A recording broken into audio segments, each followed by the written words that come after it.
All right. Good morning, Miami. My name is Mark Erikson, and today I am very excited to share with you a guide to React compiler rendering. A couple quick things about myself. I am a senior time travel engineer at Replay, where we give both humans and agents the ability to do time travel debugging. I will answer questions pretty much anywhere there is a text box on the internet. I help moderate the React community. I collect all kinds of interesting links. I write extremely long blog posts, and I am a Redux maintainer, but most people know me as that guy with the Simpsons avatar. So why are we talking about React rendering today? React's been out for, 13, 14 years at this point? I am a very firm believer that you still need to understand the fundamentals in order to use tools correctly, and that's even more true in an age of AI. And there's a lot of core aspects of React's behavior that people still misunderstand. And the React compiler actually flips some of React's defaults upside down, which means we actually need to know what the default behavior is in the first place. And really, all of this is science. It's not magic.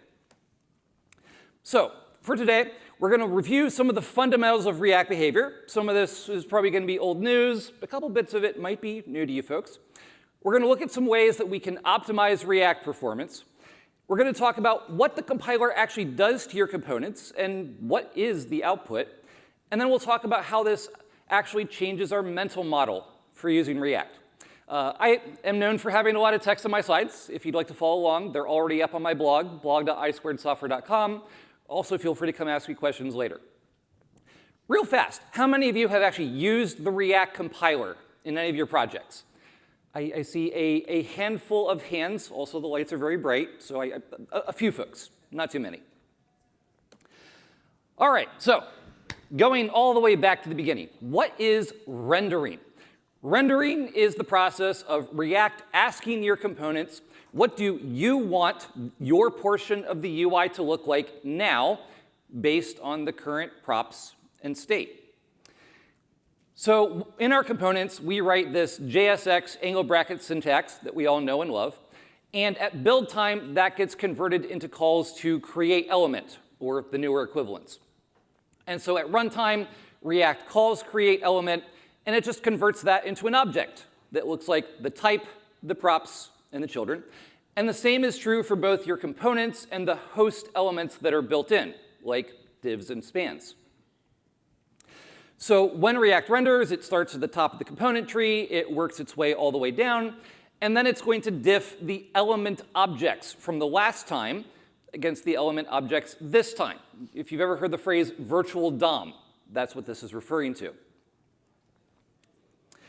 Now, one very important point, and this is one of the biggest misunderstandings that I still see today, is that React's default behavior is when it starts rendering, it will keep recursing all the way down.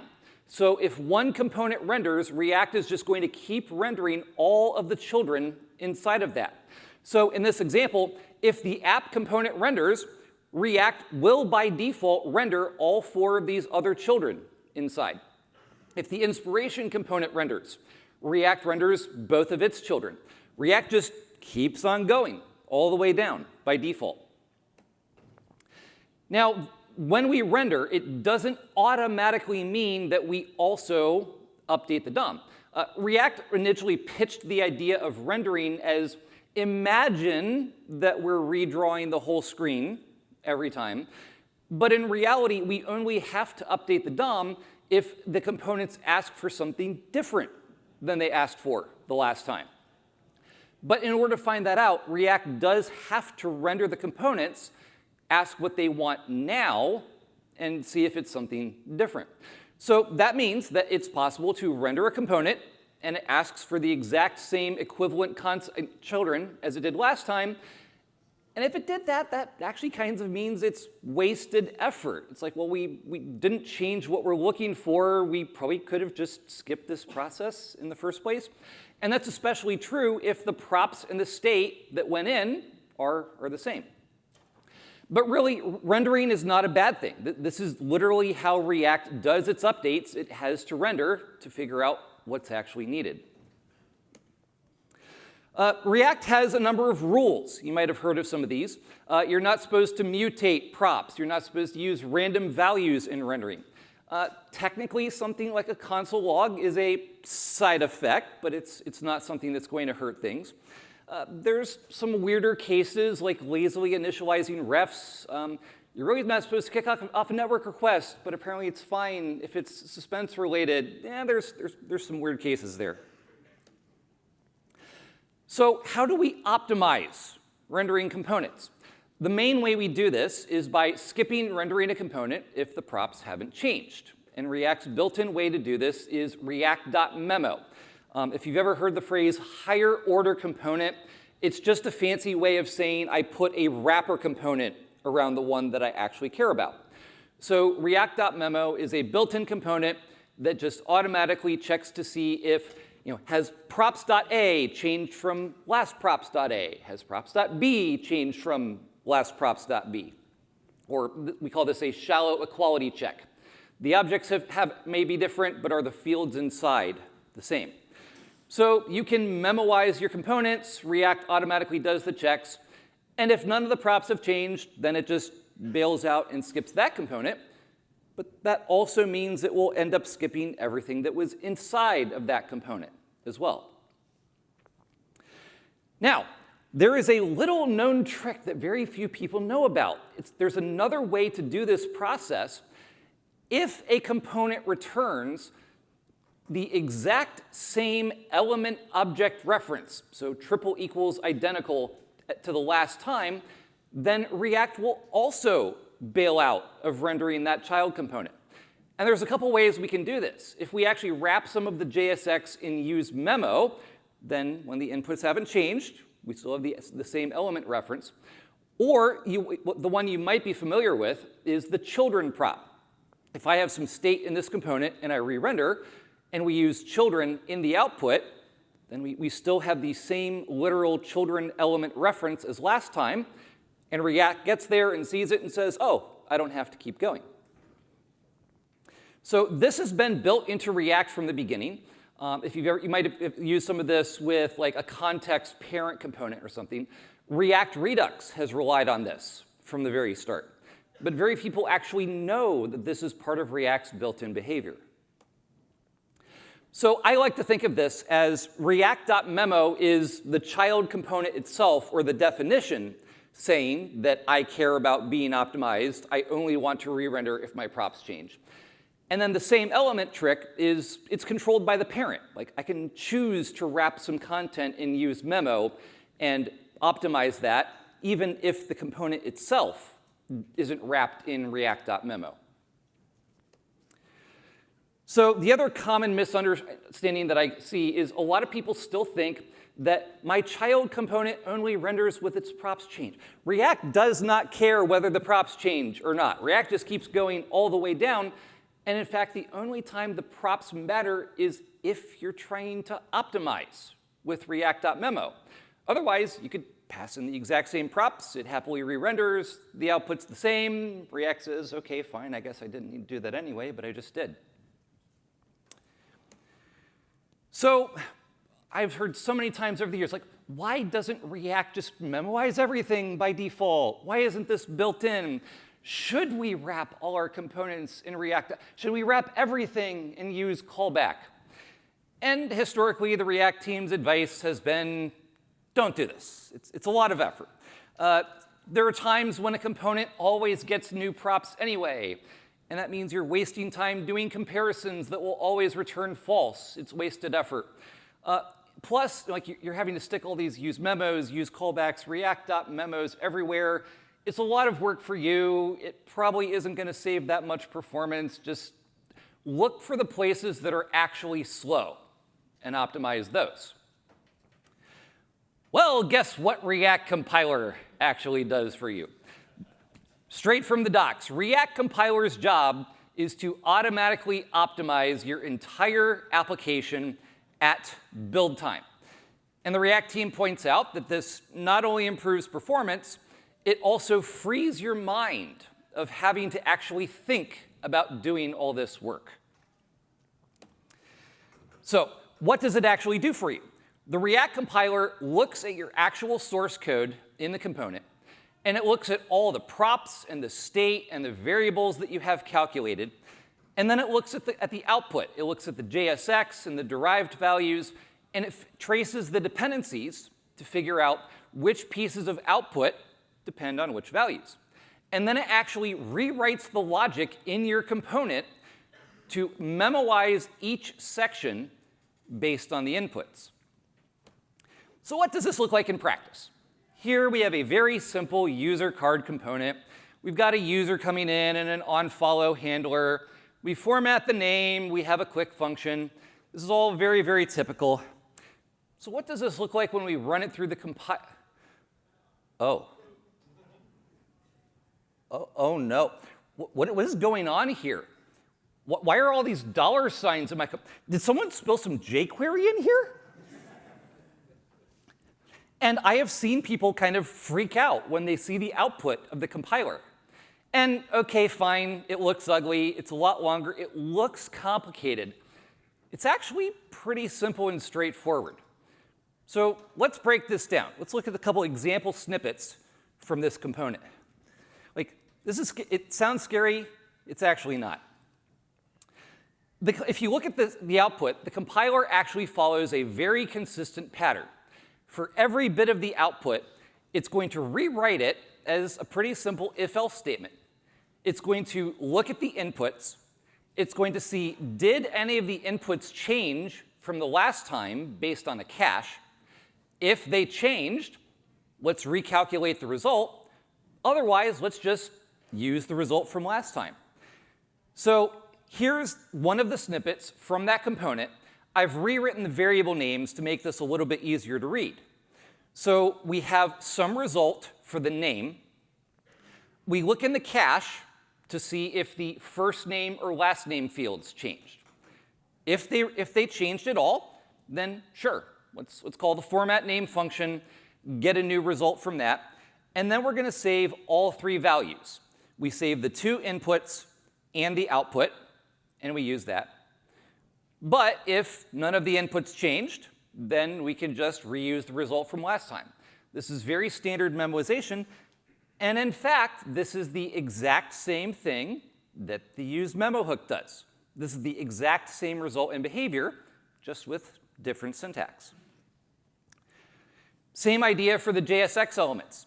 In this case, this header depends on the name field. So we'll check the input for name. If it changed, we recalculate the JSX element, save the input and the output. Otherwise, we just reuse the last value. Exact same behavior as the useMemoHook. So instead of actually having an object named cache or looking up fields like name result, the compiler just uses an array named $sign. OK, sure. I mean, it's the same reason why jQuery ended up using the $sign in the first place. It's a valid JavaScript identifier. It's one character. That means it's shorter. The compiler is inserting a lot of extra code anyway, but at least let's try to make that code kind of shorter. So instead of saying cache bracket first name and cache bracket last name, it says $sign bracket 0 and $sign bracket 1. It's the same thing. Although, where is this $sign array coming from in the first? It's coming from something called _C?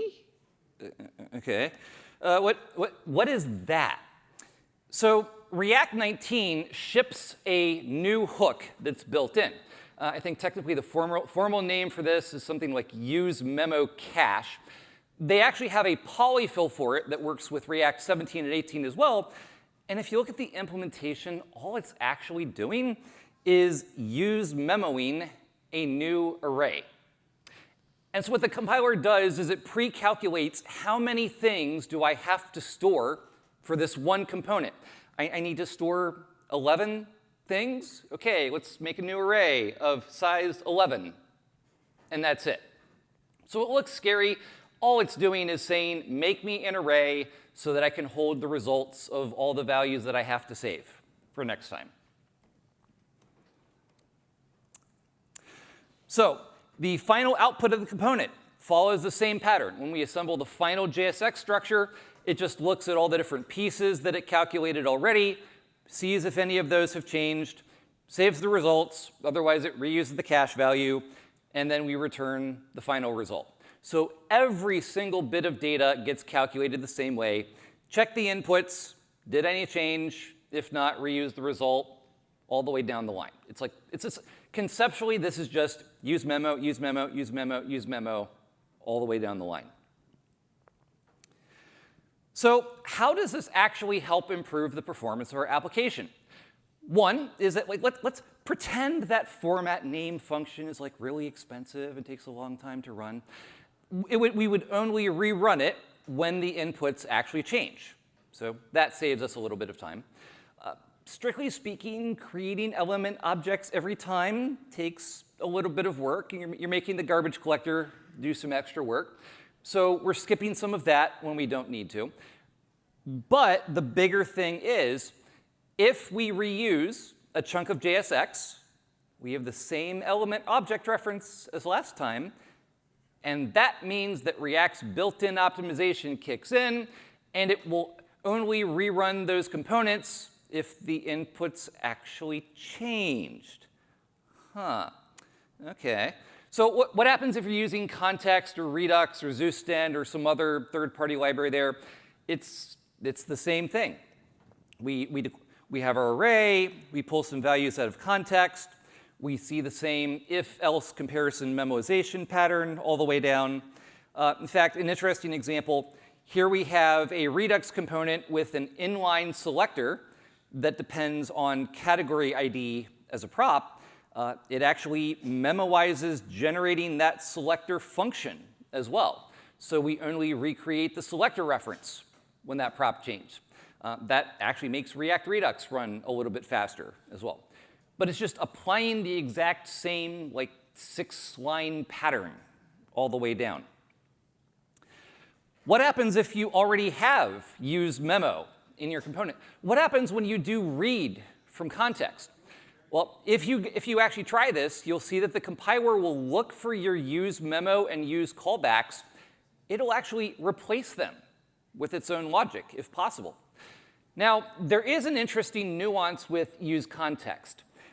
If your component has a use context in there, and you put in a new value in the context provider at the top, all the components that read from that context will update, even if they only cared about 1 or 2 fields in the context value.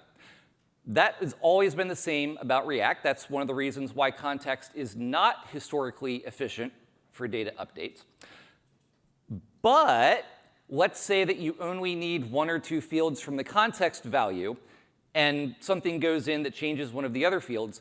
This component reading the context will re-render, but all the children have the same props. We reuse the same elements.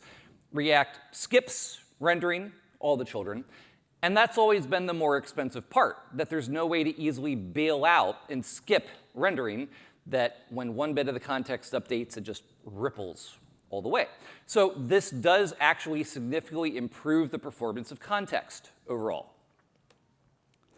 What about the rules of React? Didn't we say that it's a bad idea to mutate things, especially when you didn't create them yourself while rendering? Technically speaking, this is probably not a great idea, but the React compiler does it, so it's the React team. Sure, whatever, it's fine. OK, so what does this actually mean in terms of how we understand React? And this goes back to how I said I think it's very important to understand the fundamentals. I said earlier that one of the most common understandings is React only re-renders my children when the props change, and that's wrong. Guess what? The React compiler makes that a reality for the first time. If we're memoizing all the output of every component, and we only recalculate the elements when the pieces of data they care about change, that is actually my children only re-render when the props change. This is a complete opposite of how React has already worked, but it's based on the existing fundamentals of React's rendering behavior. So what happens to teaching React in a world where the compiler actually becomes commonly used? What happens if someone, like a junior developer comes in, they learn React on a code base where the compiler has already been enabled, nobody's writing used memos, and things just work auto-magically, and then they shift to a different code base that doesn't have the compiler enabled? If you learned on the seemingly simpler code where the magic was happening, you might assume that it always works this way. I actually have a comparison with that one, and this will shock you. Start with the fundamentals. We had the exact same issue with Redux Toolkit. Redux has always relied on immutability. You have to make immutable updates in your reducers. And we switched from handwritten spread operators and reducers early on to using the immer library for immutable updates in Redux Toolkit. And with immer, you write code that looks like it's mutating, but immer actually makes it safe, but it is kind of magic under the hood. So we have the exact same problem with Redux. My answer to this is teach the fundamental concepts first. If you look at the Redux docs, I very, very, very clearly explain repeatedly in many places, immutability is important. You have to understand this concept. You have to know what it's doing. Immer makes the magic work. The magic only works inside these functions. Please do not do this anywhere else or you will break things. So to me, the answer is do the same thing with the React compiler. Start with the fundamentals, understand how React works, then you can put the extra abstraction layer on top of this and understand that it's doing this extra work for you. So you can go try the React compiler today. It's been at 1.0, I believe, since ReactConf in the fall. The React docs have a guide on setting it up and using it. There's a live playground where you can copy-paste in code samples like the ones I showed you and see all the output and see how it actually does all the work. The compiler does rely on a Babel plugin, which unfortunately will make your build process slower. They're currently, in theory, working on a vibe-coded Rust port, which will hope you make it faster. It assumes React 19 by default, but you can make it work with React 17 and 18 as well. All right, one more thing, sales pitch for the day job. My day job is Replay. We built a time-traveling debugger for web apps. We originally built a DevTools UI, browser DevTools with time travel enabled so that you as a person can go understand really hard bugs and what's going on in your application. We recently shipped a Replay MCP so that now your agents have the same time travel abilities as well. I have built a bunch of new time travel powered MCP tools that tell your agent how many times did React render, how long did it take, a whole bunch of performance insights even from production React builds, finding a whole bunch of errors. I've seen agents find bugs in 30 seconds. And in fact, I recently published a blog post called How Replay Fixed a Real React Internals Bug Faster Than Dan Abramov Did. One, it's true. Two, I actually asked him if it was OK to mention him in that blog post. It's on the Replay blog, blog.replay.io. Please go check that out or come ask me later. As always, I have a bunch of links to further information in the slides. There's the information. Thank you very much.